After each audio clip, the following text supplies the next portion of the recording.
तो हेलो दोस्तों, good morning. कैसे हैं आप सभी? आई होप कि दोस्तों सभी अच्छे होंगे और अच्छे से पढ़ाई कर रहे होंगे। तो दोस्तों हमारी सीरीज चल रही थी 5th सेमेस्टर के सेकंड पेपर की। तो सेकंड पेपर के अमेजिंग क्वेश्चंस जो बाकी रह गए थे उन्हें लेकर के हम आ गए हैं। तो दोस्तों आज का जो क्वेश्चन है वो है हमारा कि गैर जमानती अपराध क्या होते हैं।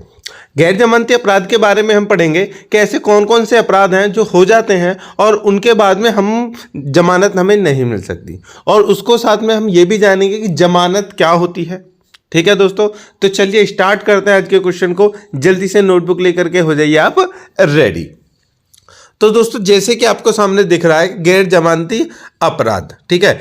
गैर जमानती अपराध को इंग्लिश में बोलते हैं नॉन बेलेबल वारंट, ठीक है, नॉन बेलेबल क्राइम्स, ठीक है। चलिए देखिए जब भी कोई अपराध होता है, ठीक है, तो उसके लिए वारंट निकाले जाते हैं।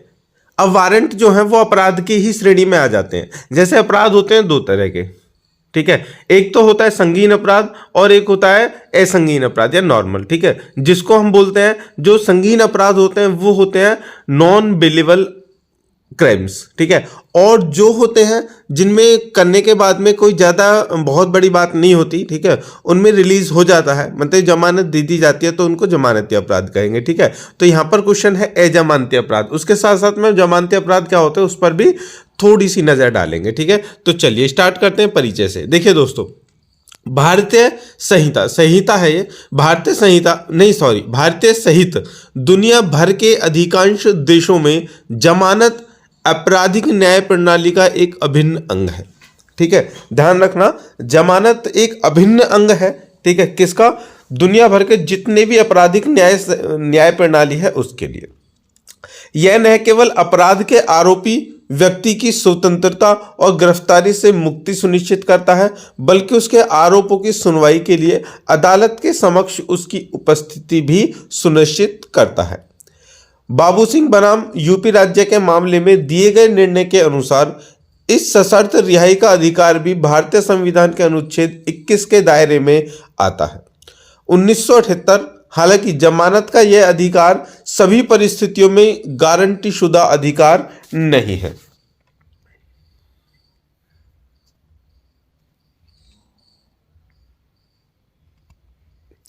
कुछ अपराधों के लिए जमानत को अधिकार के रूप में नहीं दिया जाता है, जिन्हें गैर जमानती अपराध कहा जाता है। केवल असाधारण स्थितियां, ध्यान रखना दोस्तों, असाधारण, जो नॉर्मल क्राइम्स होते हैं, असाधारण स्थितियों में ही ऐसे अपराधों के लिए जमानत दी जाती है। ऐसे अपराधों के लिए गिरफ्तारी से पहले जमानत प्राप्त करना भी संभव है, लेकिन यह भी अदालत के विवेक पर छोड़ दिया गया है। कहने का मतलब है दोस्तों कि पूरे विश्व भर की जो भी न्याय प्रणाली है उसमें जब कोई भी व्यक्ति एक जुर्म में शामिल हो जाता है तो उसको तुरंत पुलिस के हवाले हो जाना चाहिए, या फिर पुलिस को उसे गिरफ्तार कर लेना चाहिए। चलिए मान लिया कि पुलिस ने गिरफ्तार कर लिया, तो अब कंडीशन 2 है, ठीक है, उसको सीधा जेल भेज दिया जाएगा। लेकिन अगर माना कि हमने जेल भेज दिया तो उसके बाद जो उसने क्राइम किया है, क्योंकि जरूरी नहीं है कि जो क्राइम में शामिल हुआ है उसने क्राइम किया भी हो सकता है किसी ने फंसाया गया हो, कुछ भी कंडीशन हो सकती है, ठीक है।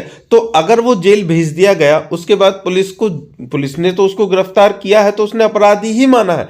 इस बात पर थोड़ा सा गौर करना कि पुलिस ने जिसको गिरफ्तार किया है या जिसको भी गिरफ्तार करने के लिए गए हैं उसको पुलिस ने अपराधी माना है, तभी तो अपराधी माना है, तभी तो उसको गिरफ्तार करने गए हैं। तो वहां पर अगर पुलिस की चली, पुलिस जेल भेज देती है, फिर इस तरह से प्रक्रिया चल जाती है। लेकिन न्याय व्यवस्था यहां पर यह कहती है कि पुलिस का काम यह नहीं है कि कौन अपराधी है कौन अपराधी नहीं है। ये तो न्याय व्यवस्था मतलब कि न्यायाधीश, कोर्ट, जज, उनका काम है कि कौन अपराधी है या नहीं है। पुलिस का काम है केवल उन लोगों को जिन पर उन्हें शक है या फिर जो भी उन्हें लगता है कि अपराधी है उनको जेल में लेके जाना चाहिए या फिर गिरफ्तार कर लेना चाहिए। अब कंडीशन दूसरी, यहाँ पर ये तो प्रोसेसिंग होगी पूरी। दूसरी कंडीशन ये है कि सपोज करो कि जो व्यक्ति जिसने क्राइम किया नहीं है, ठीक है, अपराधी है ही नहीं, उसको पुलिस ने गिरफ्तार कर लिया, तो वो अपना बचाव कैसे करेगा। तो दोस्तों यहाँ पर ये बहुत जरूरी है कि हर व्यक्ति के लिए, चाहे वो क्रिमिनल हो या ना हो, किया हो या ना किया हो,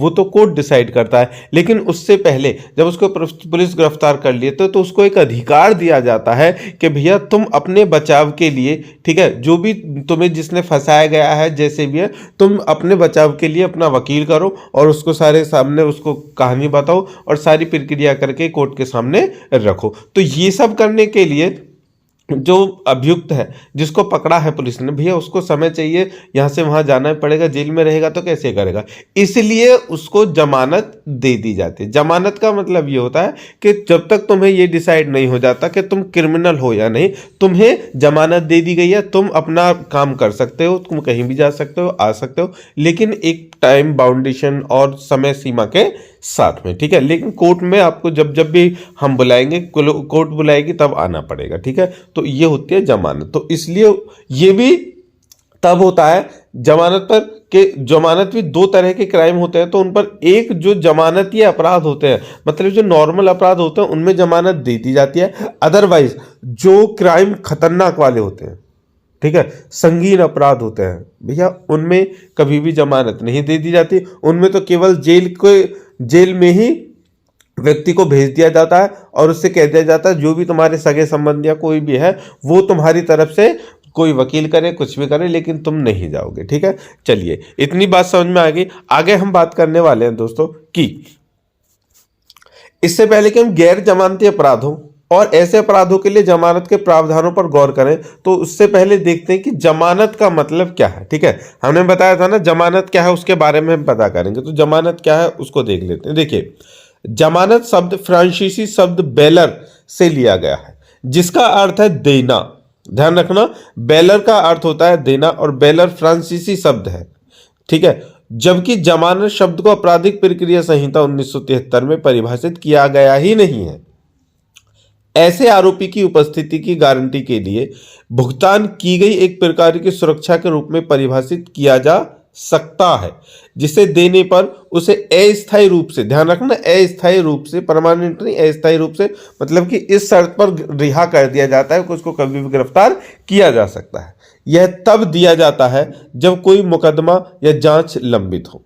जब भी आवश्यक हो उसे अदालत में उपस्थित होने के लिए कहा जा सकता है और जमानत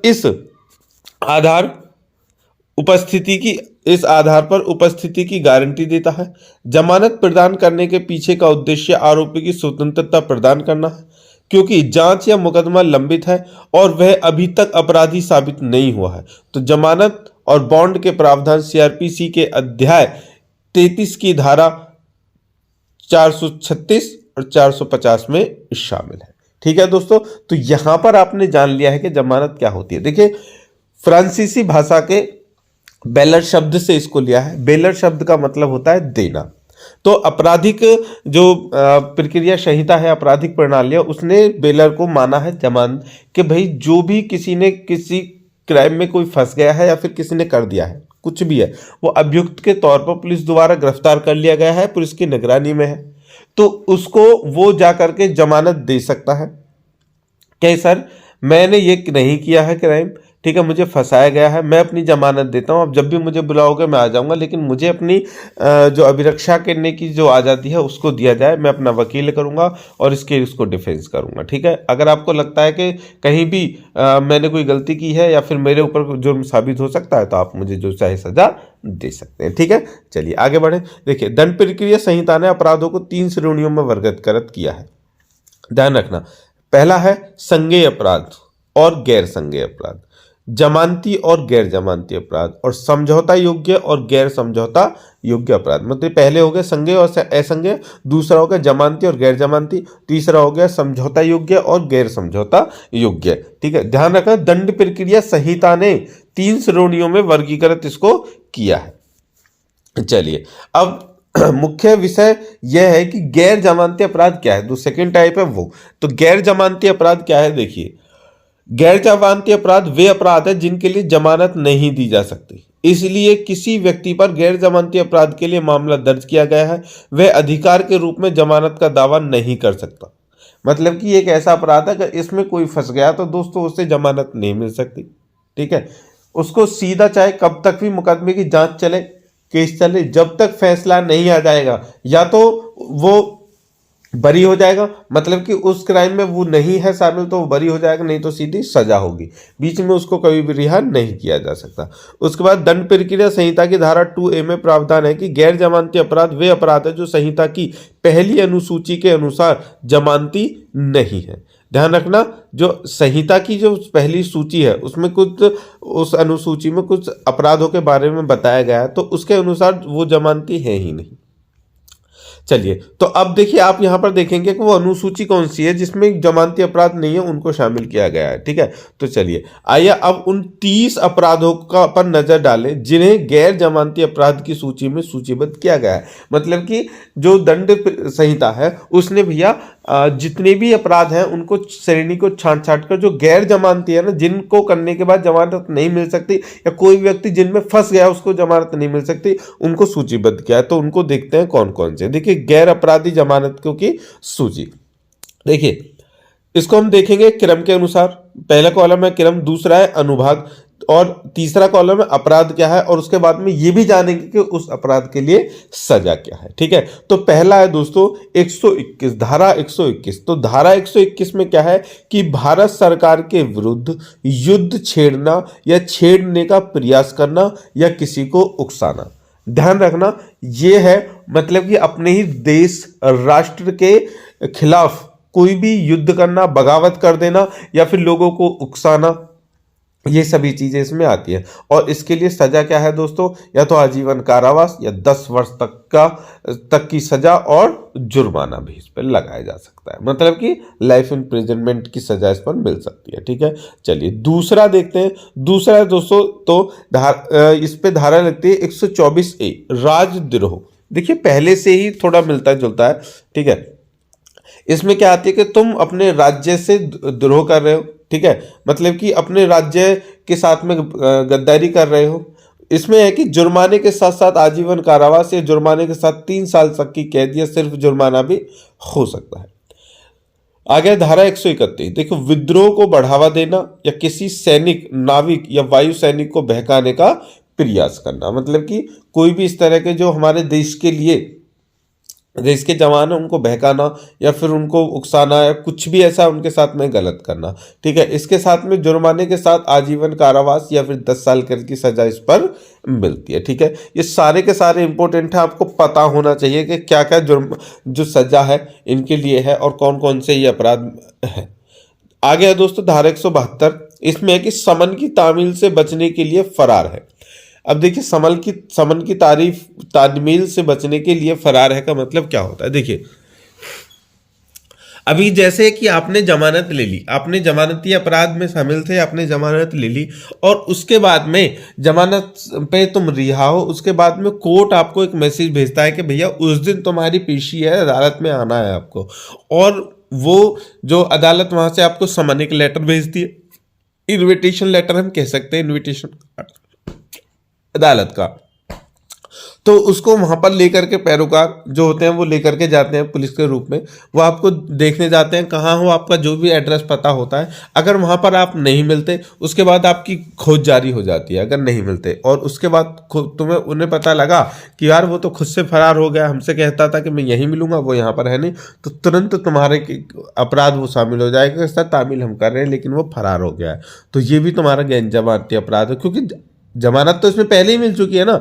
जमानत मिलने के बाद उसका गलत फायदा उठाया। इसमें क्या है कि 1 महीने की कैद या 1000 रुपये तक का जुर्माना हो सकता है। और मैं आपको बता दूं 1000 नहीं, यहाँ पर 10,000 है, क्योंकि ये तो जब आप तामील के जब कोर्ट का समन आपके पास आता है तो पहली बार में 10,000 रुपये का जुर्माना लग के आता है, और दूसरी बार में अगर दूसरी तारीख पर नहीं गए तो उसके बाद में 20,000 का जुर्माना, उसके बाद में तुम्हारे खिलाफ वारंट इशू हो जाते हैं, तुम्हें गिरफ्तार कर लिया जाता है, फिर तुम कहीं भी भगना, और फिर भी अगर आप नहीं मिलते हो तो तुम्हें क्या कर दिया जाता है, वांटेड घोषित कर दिया जाता है।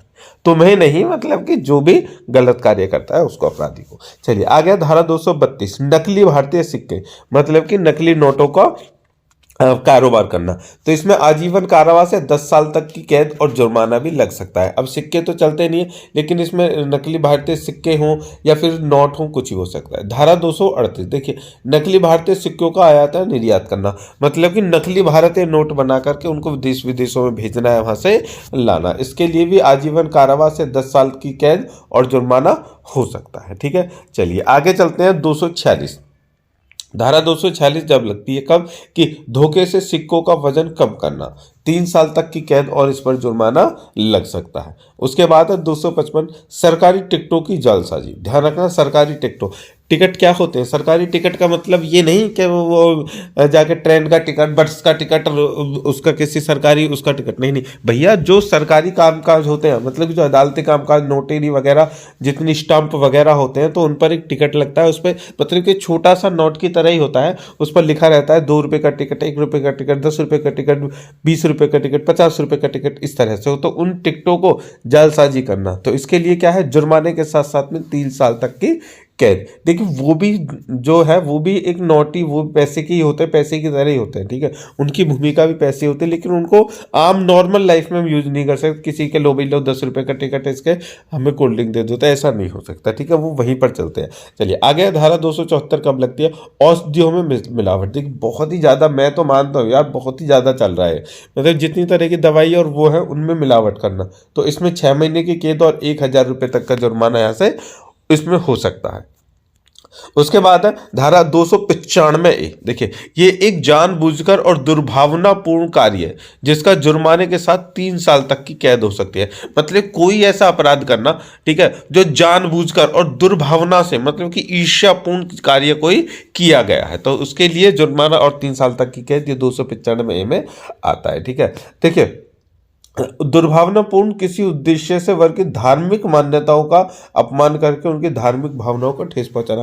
अब यार इस पर हम क्या करें, ये तो हर जगह चल रहा है। मैं कह रहा हूँ कि हमारे देश में अगर ऐसे लोगों को ढूंढेंगे, ठीक है, तो तकरीबन अभी में हमारे देश की जो जनसंख्या 140 करोड़ है, 140 करोड़ में से 100 करोड़ तो इसी केस में चले जाएंगे, मैं मानता हूँ।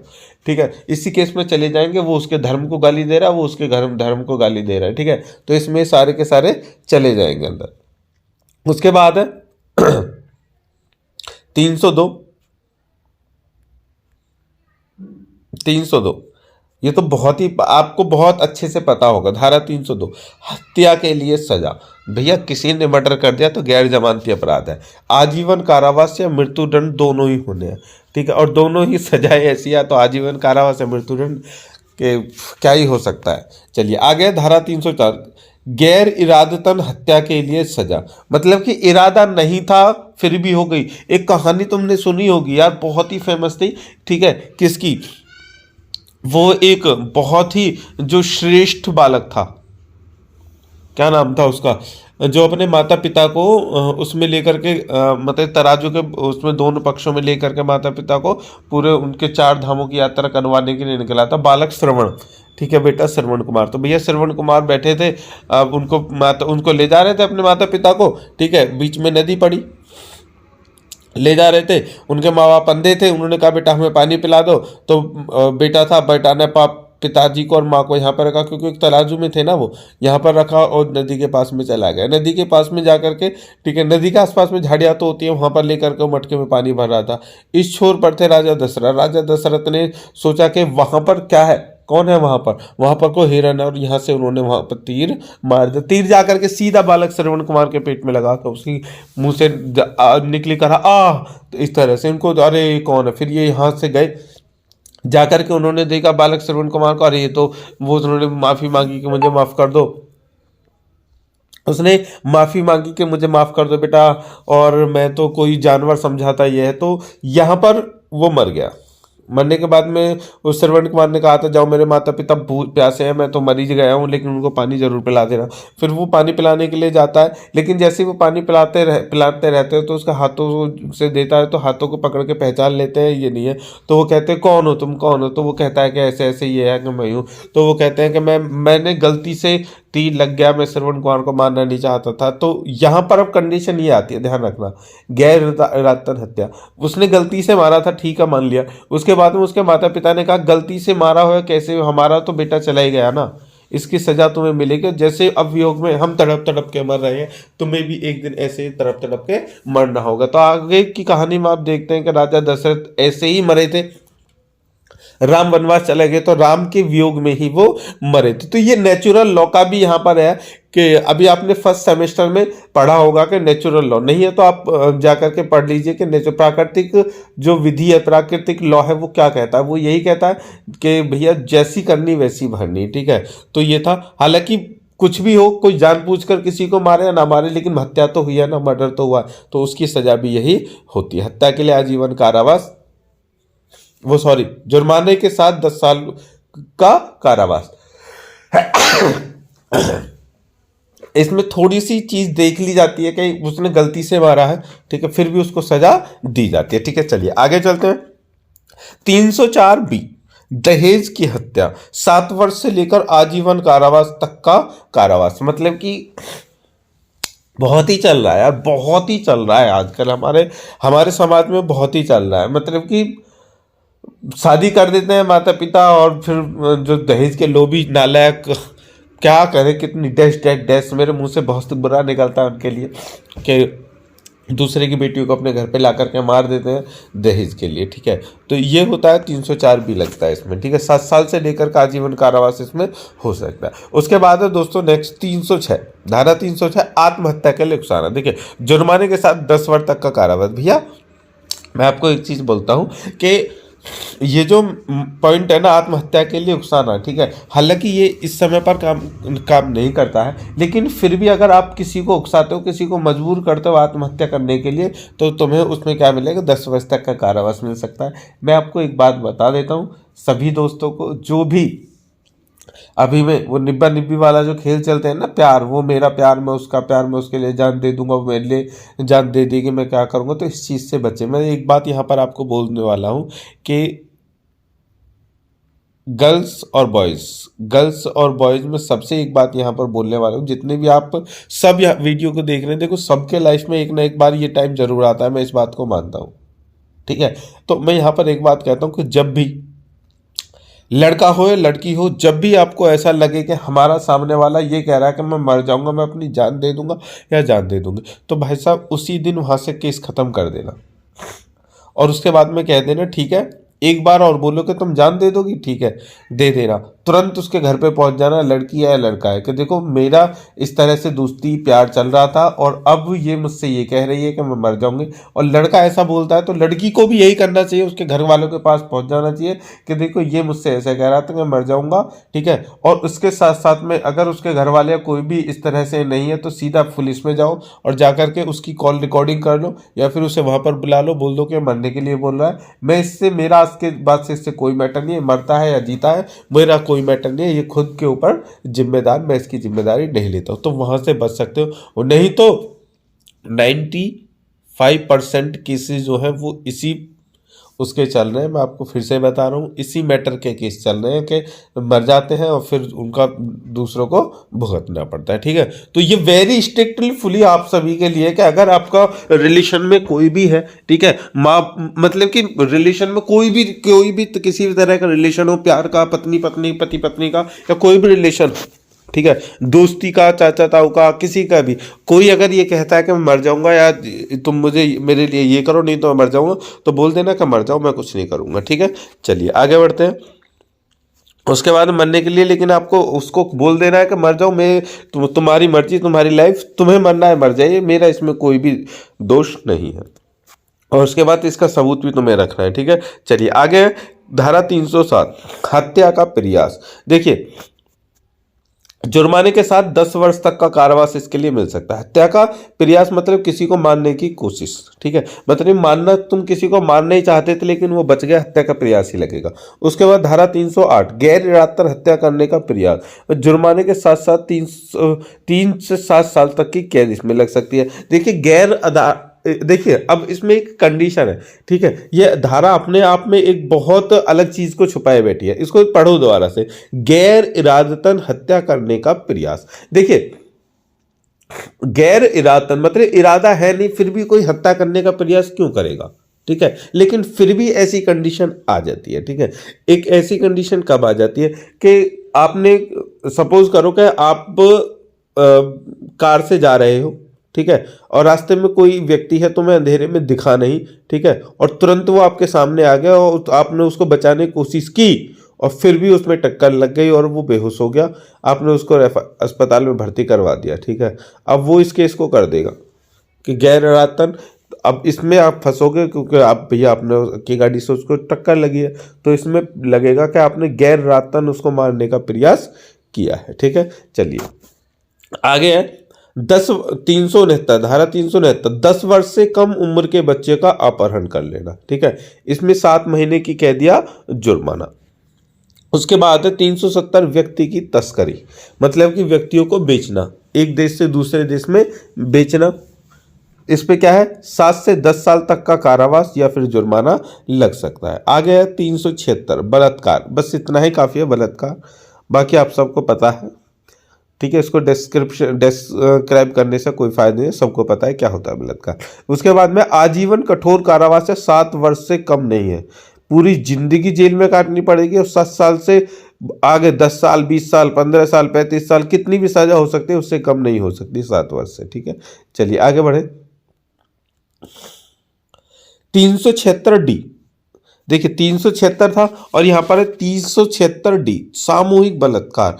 एक ही लड़की का दो या दो से अधिक लोग मिलकर के एक साथ में रेप करते हैं, बलात्कार करते हैं, तो 20 साल का कारावास जिसे जीवन पर्यंत बढ़ाया जा सकता है। मतलब कि एक ही लड़का अगर एक लड़की का के साथ में कुछ गलत करेगा तो उस पर 7 साल हो सकती है कम से कम, लेकिन अगर 2 से या अधिक लोगों ने मिलकर के किया तो सोच लेना फिर क्या होगा, सीधा 20 साल से कम कुछ है नहीं और उसके बाद में जीवन पर पूरी जिंदगी जेल में गुजारनी पड़ सकती है। 377 अप्राकृतिक अपराध, 10 वर्ष का कारावास जिसे जीवन पर्यंत बढ़ाया जा सकता है। अप्राकृतिक अपराध को मैं आपको समझाता हूँ। देखिए ये जो एक सेक्स करने की जो प्रक्रिया होती है नॉर्मल, उसका ये अपोजिट होता है, ठीक है, कि इसीलिए इसको अप्राकृतिक अपराध बोला गया है। सीधी सीधी बात यह है कि जब एक लड़की का और एक लड़की का मतलब कि एक नर और मादा का संबंध बनता है, तो उनका जो संबंध बनता है वो बनता है कि या तो अपने शरीर को दोनों के शरीर को एक आनंद देने के लिए या फिर अपने जो वंश है उसको आगे बढ़ाने के लिए, मतलब कि बच्चा पैदा करने के। लेकिन जो एक अप्राकृतिक अपराध है, मुझे तो ऐसा लगता है, ठीक है, जैसा जितना भी मैंने पढ़ा है साइकोलॉजी में, उसमें भी दोनों ही चीज़ों पर नहीं खरा उतरता और इसीलिए उसको अप्राकृतिक अपराध कहा गया है, ठीक है। इसमें क्या होता है कि बलात्कार तो होता है, ठीक है, लेकिन बस इतना समझ लीजिए बलात्कार होता है तो लड़की को सीधा नहीं उल्टा लिटा करके किया जाता है और जिस जगह पर जो वेजाइना होती है और वेजाइना और लिंग का संबंध इससे नहीं होता है, ठीक है, वो दूसरी तरह से उनके गलत तरीके से जो एशोल होता है उसमें लिंग को डाल करके ये किया जाता है, इसलिए इसको बलात्कार से भी बड़ा अपराध माना गया है, ठीक है। तो इसलिए इस पर 10 साल तक का कारावास कम से कम जिसे जीवन पर्यंत बढ़ाया जा सकता है, ठीक है। चलिए अप्राकृतिक अपराध के बारे में पता चलेगा, ठीक है। चलिए आगे है 379 चोरी के लिए दंड, चोरी करने के लिए दंड 3 साल तक की सजा और जुर्माना। उसके बाद है धारा 384 जबरन वसूली के लिए सजा 4 वर्ष तक का कारावास। जबरन वसूली का मतलब किसी चीज की तुम वसूली कर रहे हो, ठीक है, चलिए वो भी जबरदस्ती। आ गया है धारा 392 डकैती के लिए सजा। डकैती, देखिए चोरी और डकैती एक ही चीज है ना, लेकिन दोनों में अंतर है, ठीक है। चोरी का मतलब है कि एक सामने वाले की कोई चीज तुमने ले ली, उसे पता ही नहीं है, उसको बोलते हैं चोरी। लेकिन सामने वाले की कोई वस्तु तुमने ले ली और उसे बता करके उसके सामने तुमने ले ली और उसे बांध दिया और वो कुछ नहीं कर पाया और जब तुम वो चीज को ले लिया, उसको बोलेंगे डकैती, ठीक है। तो उसके लिए जुर्माने के साथ 3 साल तक की कैद होती है। उसके बाद है धारा 395 डकैती के लिए सजा 10 साल तक की कैद और जुर्माना, ठीक है।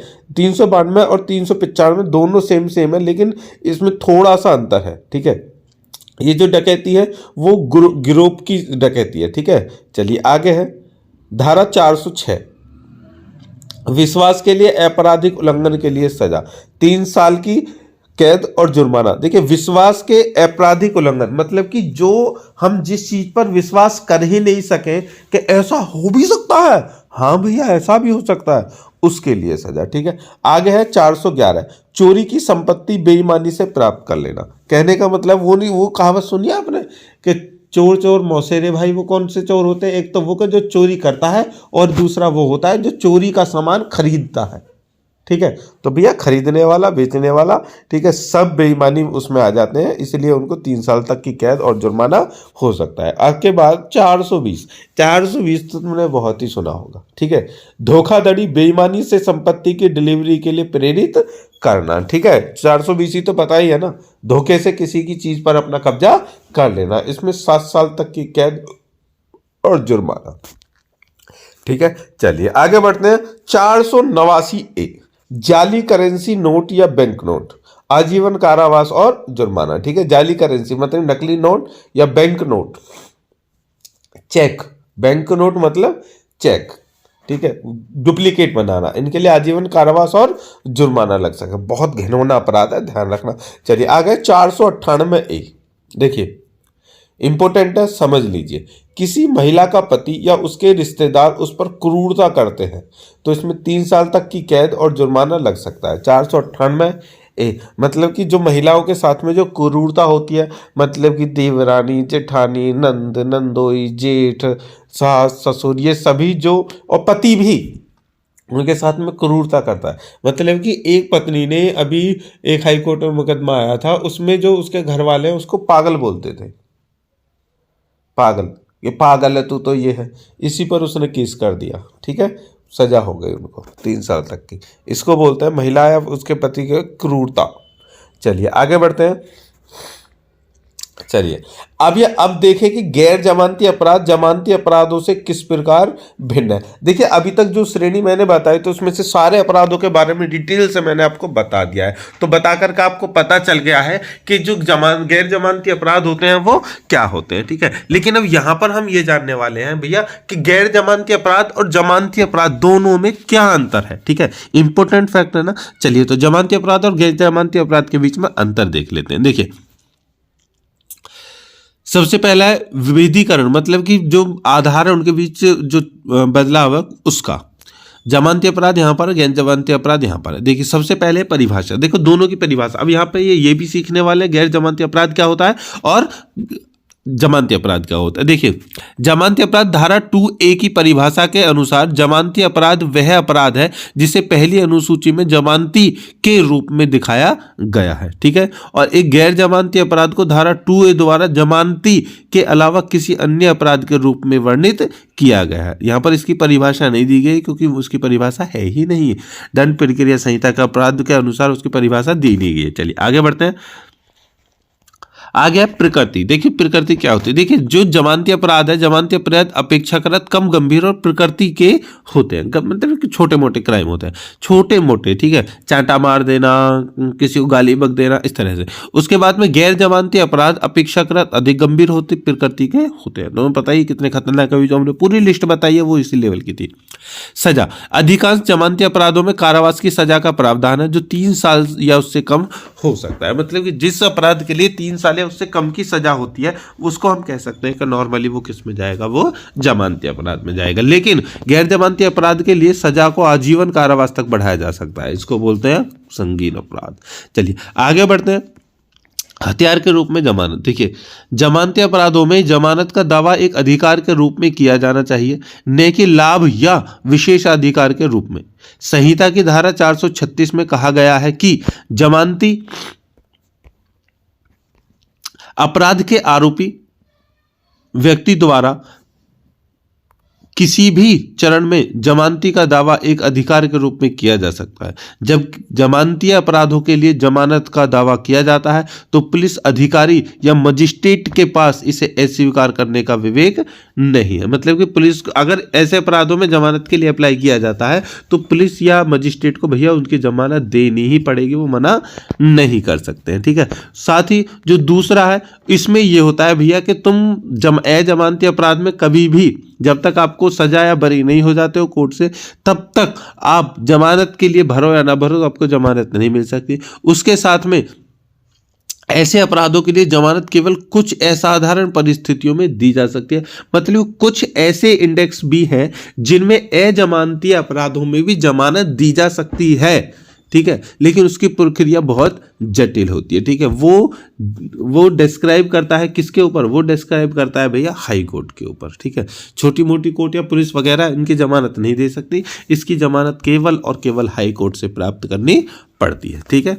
चलिए समझ में आ गया, आगे चलते हैं। देखिए अब हम जानते हैं कि गैर जमानती अपराधों के संबंध में जमानत विवेक का मामला है। तो आइए उन कारकों पर गौर करें जो यह निर्धारित करते हैं कि ऐसे अपराधों के लिए जमानत दी जानी चाहिए या नहीं, ठीक है। मतलब कि जो गैर जमानती अपराध हैं, क्या उन पर जमानत दी जा सकती है? बिल्कुल दी जा सकती है, लेकिन कब, उसको देख लेते हैं। देखिए गैर जमानती अपराध में जमानत कैसे दी जा सकती है। सबसे पहले आपराधिक प्रक्रिया संहिता की धारा 437 गैर जमानती अपराधों के लिए जमानत देने का प्रावधान करती है।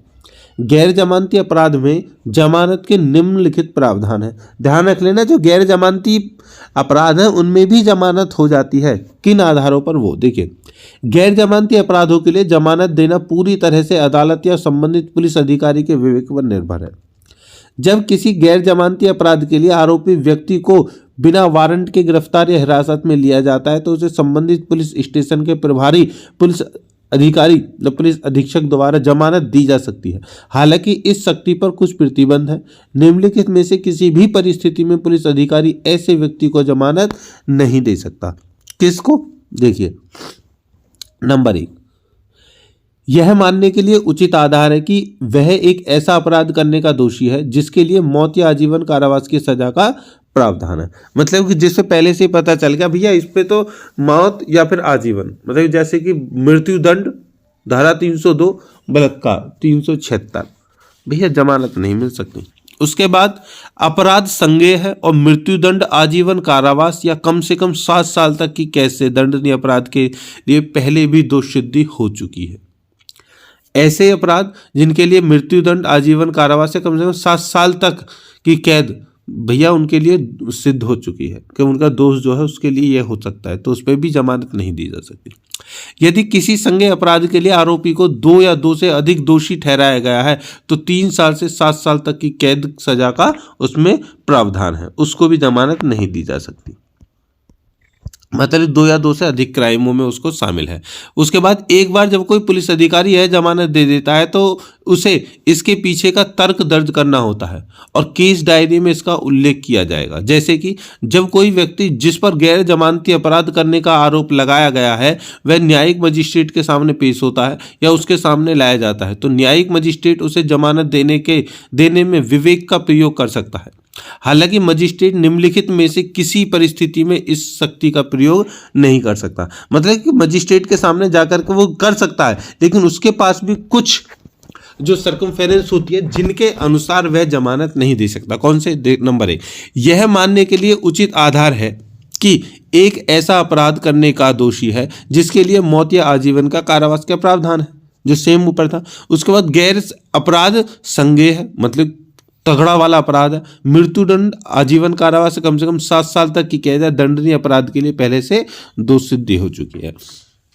और उसके साथ साथ यदि संज्ञेय अपराध के लिए आरोपी को 2 या 2 से अधिक, मतलब कि 2 या 2 से अधिक आरोपों में किया गया है कि मतलब चोरी में भी, डकैती में भी, बलात्कार में भी, कोई भी 2 अपराध तगड़े वाले किए हैं तो उसको जमानत नहीं मिल सकती। ठीक है, चलिए आगे है कि यद्यपि इस विवेकाधीन शक्ति का प्रतिबंध है, जैसा कि ऊपर बताया गया है कि उन तीनों शक्तियों के अकॉर्डिंग मजिस्ट्रेट या पुलिस अधिकारी उसको जमानत नहीं दे सकता, फिर भी पुलिस या न्यायिक मजिस्ट्रेट आरोपी को जमानत दे सकते हैं यदि आरोपी एक महिला है। ध्यान रखना, ऊपर के सर्कमफेरेंस सबके लिए नहीं है, उनमें भी अगर इतना होने पर भी जमानत दी जा सकती है। कब के? आरोपी अगर एक महिला है और 16 वर्ष से कम उम्र का व्यक्ति है, मतलब कि एक पुरुष जो है वो 16 वर्ष से कम है और महिला है जो किसी भी उम्र की है, तो उनको जमानत दी जा सकती है।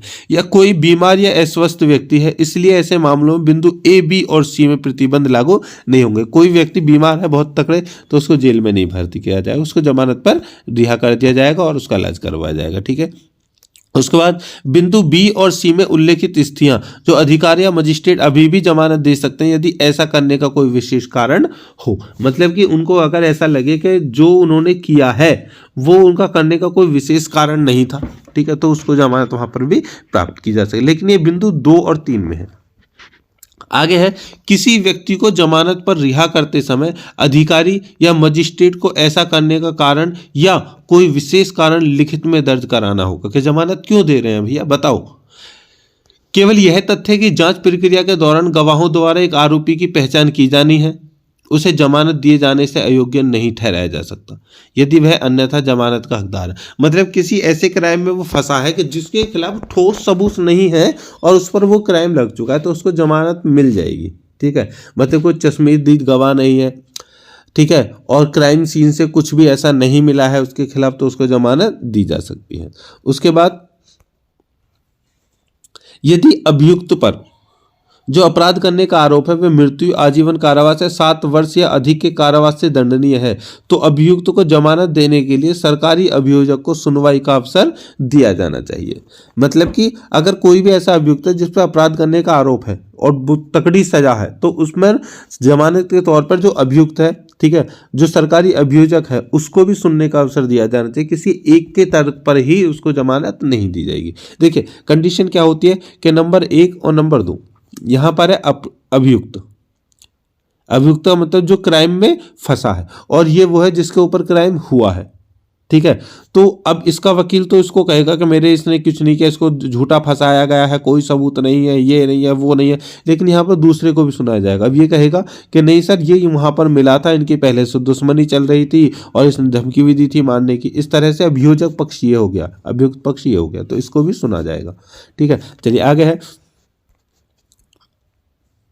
यदि मामले के किसी चरण में चाहे वे जांच, पूछताछ या मुकदमे के दौरान पुलिस अधिकारी या मजिस्ट्रेट को पता चलता है कि यह मानने के लिए कोई उचित आधार नहीं है कि आरोपी ने गैर जमानती अपराध किया है तो आरोपी को दोषी ठहराया जाएगा, जमानत दी जाएगी। ऐसा करने के कारण या विशेष कारण अवश्य लिखें और दर्ज करें। मतलब कि पूरी जांच में या किसी में भी अगर ऐसा लगता है कि उसके खिलाफ कोई ठोस सबूत नहीं है कि यह मानने के लिए उसने गैर जमानती अपराध किया है तो उसको जमानत दे दी जाएगी, लेकिन उसका कारण जरूर लिखा जाएगा, ठीक है। चलिए आगे, ऐसे अपराध की सुनवाई आदर्श रूप से साक्ष्य लेने के लिए तथ्य की गई पहली तारीख से 60 दिनों के भीतर समाप्त हो जानी चाहिए। यदि नहीं तो आरोपी व्यक्ति हिरासत में होने पर अनिवार्य रूप से जमानत पर रिहा किया जाना चाहिए। यदि उसे रिहा नहीं किया जाता है तो अधिकारी या मजिस्ट्रेट को ऐसा करने के कारणों को दर्ज करना होगा।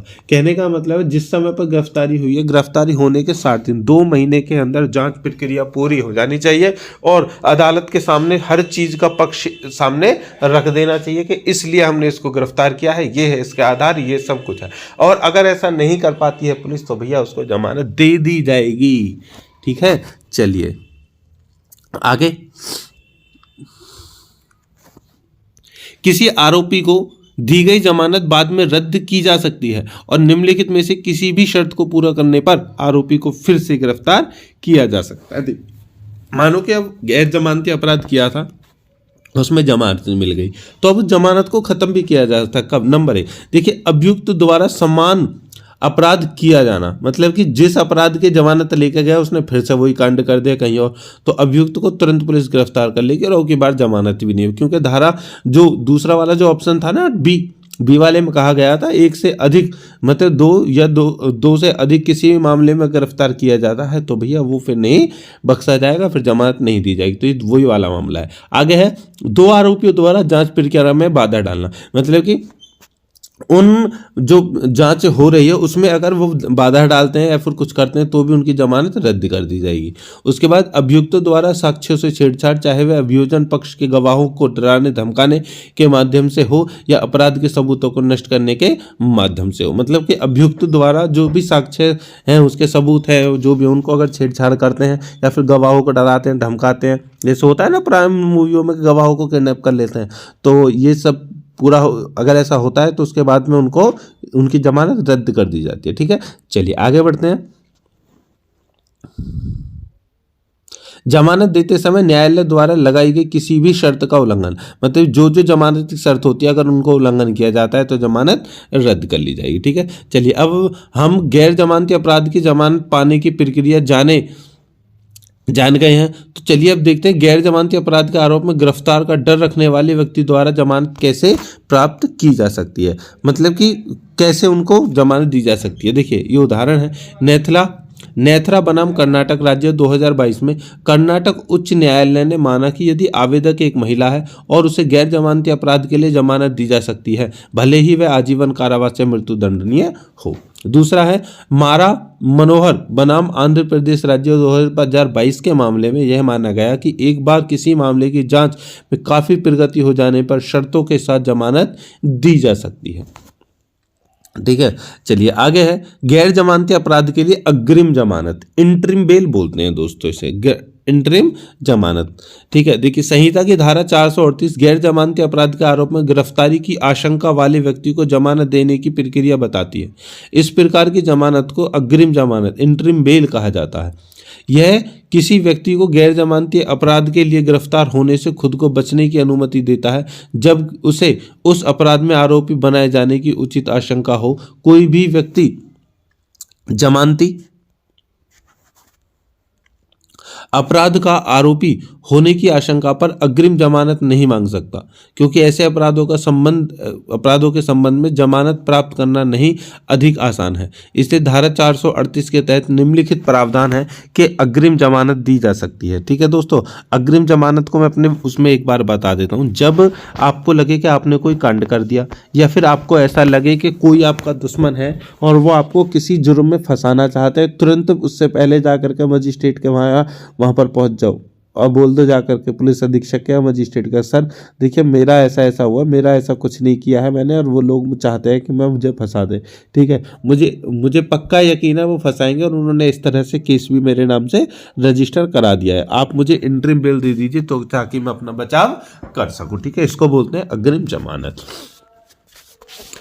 आगे है कि अग्रिम जमानत उच्च न्यायालय, सत्र न्यायालय द्वारा दी जा सकती है। ध्यान रखना, उच्च न्यायालय या फिर सेशन कोर्ट या हाई कोर्ट के द्वारा मिल सकती है। उसके बाद यह पुलिस अधिकारी को गिरफ्तारी पर आरोपी को जमानत पर रिहा करने का निर्देश देता है। उसके बाद में यह है कि पुलिस उसको गिरफ्तार नहीं कर सकती। ठीक है, उसके बाद अग्रिम जमानत देते समय अदालत को जिन कारकों पर विचार करना चाहिए वो निम्नलिखित है। अग्रिम जमानत देने पर क्या क्या कारक होते हैं, देखिए सबसे पहला कि आरोप की प्रकृति और गंभीरता कैसी है। उसके बाद क्या आवेदक को पहले किसी संज्ञेय अपराध के लिए दोषी ठहराया गया है या कैद किया गया है। तीसरा, क्या आरोपी के न्याय का सामना करने से बचने की संभावना है। उसके बाद क्या आरोप आवेदक को चोट पहुंचाने और उसे गिरफ्तार करवाकर उसकी प्रतिष्ठा धूमिल करने के उद्देश्य से लगाया गया था, या फिर अदालत ये चारों पॉइंटों को देखेगी, या फिर अदालत या अग्रिम जमानत के आदेश को खारिज कर सकती है या इसे स्वीकार कर सकती है और इसे देने के लिए अंतरिम आदेश जारी कर सकती है। तो कौन सा होता है वो आदेश, देखिए यदि कोई अंतरिम आदेश जारी नहीं होता है तो पुलिस अधिकारी आवेदक को पकड़े गए आरोप के लिए बिना वारंट के गिरफ्तार कर सकता है। एक बार अंतरिम आदेश हो जाने पर, इंटरिम जो आदेश है, ऑर्डर है, वो हो जाने के बाद आदेश की प्रति के साथ लोक अभियोजक और पुलिस अधीक्षक को एक नोटिस भेजा जाएगा ताकि सुनवाई के दौरान उन्हें सुनवाई के उचित अवसर प्रदान किया जा सके। तो अब इसमें लोक अभियोजक की आवेदक की उपस्थिति के लिए आवेदन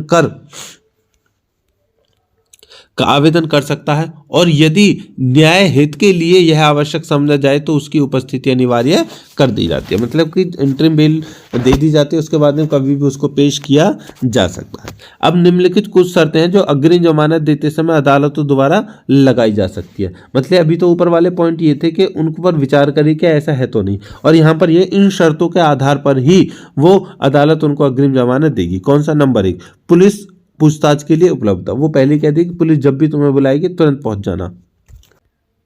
उसके बाद मामले के तथ्यों से परिचित किसी भी व्यक्ति को अदालत या पुलिस के सामने ऐसे तथ्यों का खुलासा न करने के लिए मनाने या राजी करने के लिए कोई प्रत्यक्ष या अप्रत्यक्ष धमकी, वादा या प्रलोभन नहीं दिया है। कहने का मतलब है कि उनसे केस से रिलेटेड जितने भी लोग हैं उनमें से किसी को भी डराया धमकाया नहीं जाएगा, न ही अदालत जाने से रोका जाएगा। उसके बाद कोर्ट की इजाजत के बिना भारत नहीं छोड़ेंगे, मतलब कि भारत देश को छोड़ करके कहीं भी बिना कोर्ट की इजाजत नहीं जा सकते।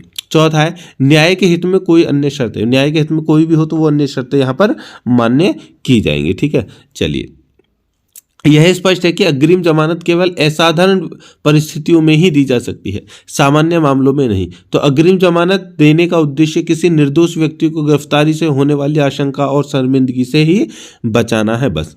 एक बार गिरफ्तारी हो जाने पर अग्रिम जमानत के लिए आवेदन करने का अधिकार समाप्त हो जाता है।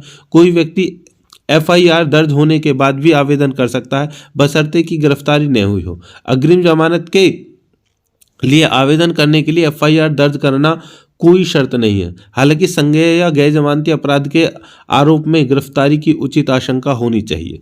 ठीक है, मतलब कि अग्रिम जमानत कभी भी दी जा सकती है, लेकिन एक बार गिरफ्तारी हो गई तो उसके बाद में अग्रिम जमानत नहीं दी जा सकती। और अग्रिम जमानत तब दी जाएगी तब उनको लगे कि हाँ हमारी गिरफ्तारी अब निश्चित है। तो अग्रिम जमानत देते समय किसी व्यक्ति की स्थिति और वित्तीय पृष्ठभूमि अप्रासंगिक होती है। हालांकि आरोपों में झूठ का संकेत होना चाहिए।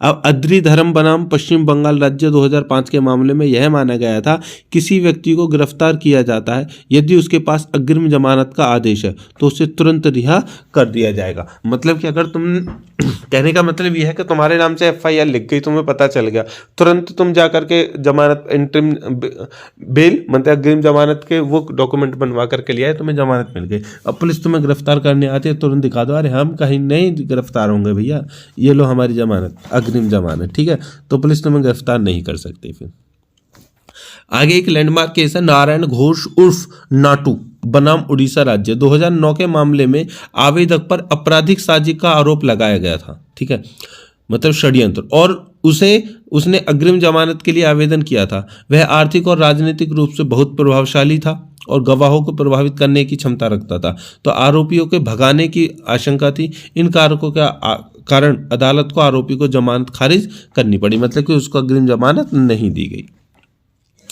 गोपीनाथ बनाम केरल राज्य 1986 के मामले में यह माना गया था कि अग्रिम जमानत के लिए एक आवेदन उच्च न्यायालय में प्रस्तुत किया जा सकता है, मतलब हाई कोर्ट में, भले ही इससे पहले उसके आधार पर सत्र न्यायालय के समक्ष दायर किया गया हो और खारिज कर दिया गया हो। इसलिए उच्च न्यायालय के समक्ष एक नया आवेदन किया जा सकता है, भले ही इसे सत्र न्यायालय सेशन न्यायालय ने इसको खारिज कर दिया हो। मतलब सेशन कोर्ट ने अगर तुम्हारी अग्रिम जमानत को फेल कर दिया है तो जाकर तुम हाई कोर्ट में पहुंच जाओ, जमानत वहां से मिल ही जाती है। ठीक है, उसके बाद भोलाई मिस्त्री और अन्य के मामले में राज्य 1976 एक बार उच्च न्यायालय द्वारा अग्रिम जमानत दे दिए जाने के बाद केरल उच्च न्यायालय ही जमानत रद्द कर सकता है, सेशन न्यायालय नहीं। ठीक है दोस्तों, मतलब एक बार अगर जमानत मिल गई तो उसको हाई कोर्ट ही खत्म कर सकता है, सेशन न्यायालय, सेशन कोर्ट नहीं। चलिए अब चलते हैं निष्कर्ष की तरफ। देखिए संक्षेप में गैर जमानती अपराधों के लिए जमानत कोई अधिकार नहीं है। सबसे बड़ी बात तो यही है कि गैर जमानती अपराधों के लिए जमानत होनी ही नहीं चाहिए। संहिता के प्रावधान है अर्थात धारा 437 और 438 जो केवल आधार प्रदान करते हैं कि जिसके तहत अदालत या पुलिस जमानत दे सकती है, यह सुनिश्चित करके कि तुलनात्मक रूप से कम गंभीर अपराधों के लिए जमानत एक अधिकार के रूप में दी जाती है और अधिक गंभीर अपराधों के लिए जमानत विवेक का विषय है। तो आपराधिक प्रक्रिया संहिता जमानत जनता और व्यक्ति की सुरक्षा और हितों सुरक्षा के बीच संतुलन बनाती है। अपराधों के आरोपी व्यक्तियों की स्वतंत्रता, गैर जमानती अपराधों के लिए जमानत देते समय अदालत यह सुनिश्चित करने के लिए कई कारकों पर गौर करती है कि इस तरह के जमानत देने से न्याय की सेवा प्रभावित तो नहीं होगी। इसके अलावा संहिता जमानत के साथ शर्तों को संलग्न करने की अनुमति देती है और ऐसी किसी भी शर्त का उल्लंघन करने से जमानत को रद्द कर सकती है। तो दोस्तों ये क्वेश्चन था कि हमारे गैर जमानती अपराध क्या होते हैं और यहाँ पर हमने सारी प्रक्रिया देखी। गैर जमानती अपराध क्या होते हैं, जमानती अपराध क्या होते हैं, जमानत क्या होती है, मूल जमानत क्या होती है, अग्रिम जमानत क्या होती है और किन किन आधारों पर इसको रोका जा सकता है, इसको दिया जा सकता है। तो पूरा क्वेश्चन अगर आपने देख लिया है तो मैं कह सकता हूँ कि आपने कम से कम 25 नंबर का एक अकेला क्वेश्चन आपने इसको कर लिया है। ठीक है, तो ये था हमारा क्वेश्चन। मिलते हैं नेक्स्ट वीडियो के साथ में, नेक्स्ट क्वेश्चन के साथ। तब तक हम मांगेंगे आपसे इजाज़त, चाहेंगे आपसे इजाज़त। मिलते हैं नेक्स्ट वीडियो में, तब तक के लिए जय हिंद दोस्तों।